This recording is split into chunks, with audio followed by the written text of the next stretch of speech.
This is the day that the Lord has made. Let us rejoice and be glad and live today. Think of how it must have felt to be a follower of Jesus. First, you hear of this traveling preacher. Then you listen to his message. And finally, you place your faith in him that he's going to lead you to a better life. He teaches you all about God's love and demonstrates God's power on a daily basis. Surely you think, Jesus must be God's Messiah, the Anointed One, the one who will make everything right.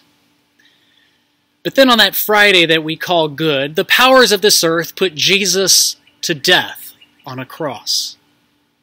Those powers, the powers of narrow-mindedness, the powers of fear and jealousy, the powers of human sin, they all come together on that cross, leaving Jesus there to die.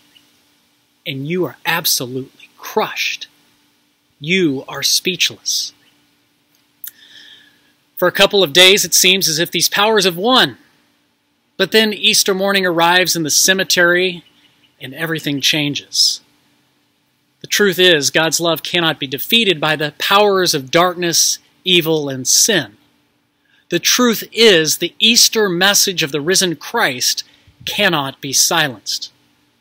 Not back then, and certainly not now in our time and age. The message that God is still in control, that this is the day that the Lord has made, this message rings out this Easter morning across the globe as worship is live streamed among every people and nation. Matthew's version of the Easter story begins by telling us that as light is beginning to spread over the earth on that first day of the week, two women, Mary Magdalene and another woman simply called the other Mary, go to Jesus' tomb. Now we aren't sure what they're planning on doing once they get there. We are told that they are just going to see the tomb. However, what we can be sure of is that they don't know the end of the story yet. They still think that their friend Jesus is dead. I imagine that they both feel rather anxious, fearing that they will be in trouble if they're recognized as two of Jesus' followers.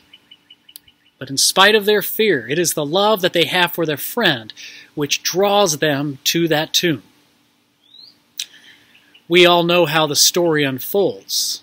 This is not going to turn out to be an ordinary visit to pay one's respects, for something extraordinary has taken place. As the women approach the tomb, there's an earthquake. And not just any earthquake, but a great earthquake. And in case that's not enough, one of God's angels comes down from heaven, rolls away the stone that's been guarding the tomb, and sits right there on top of it. Over the years, I've thought a lot about that stone that blocks the entrance to Jesus' tomb. In some way, I think that I grew up having a sense that the stone was rolled away so that Jesus could get out of that tomb. But according to Matthew, no one needed to roll the stone away for Jesus to exit the tomb.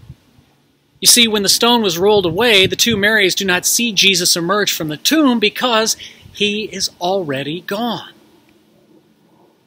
Also, on top of that, we read in several passages of Scripture which follow this event that locked doors are never an obstacle for the resurrected Jesus. So it is reasonable to think that a stone in front of a tomb would be no obstacle either. Therefore, the simple truth seems to be that the stone is not rolled away for Jesus' benefit, but instead for ours. The stone is moved not to let Jesus out, but rather to let us in. And as we look inside, the silent witness of the empty tomb calls us to believe in that power of God. All of this put together, the earthquake, the angel, the stone being moved, it fills the guards with so much fear that they become paralyzed like dead men.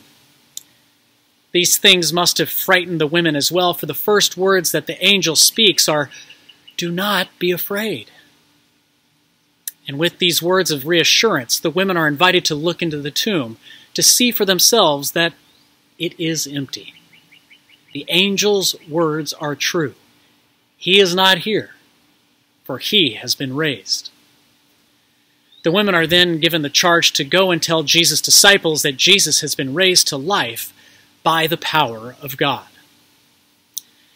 As they run from the empty tomb with the startling message, they meet their risen Lord. I cannot even begin to imagine what that encounter must have been like. Jesus echoes the angel's words by saying, "Do not be afraid, and go and tell that God has brought life out of a place of death."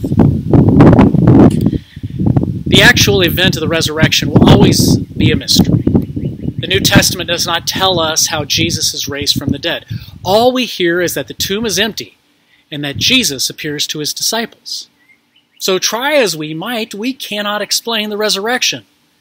Instead, maybe it's the resurrection that explains us. The resurrection is what defines us as individuals and as a church.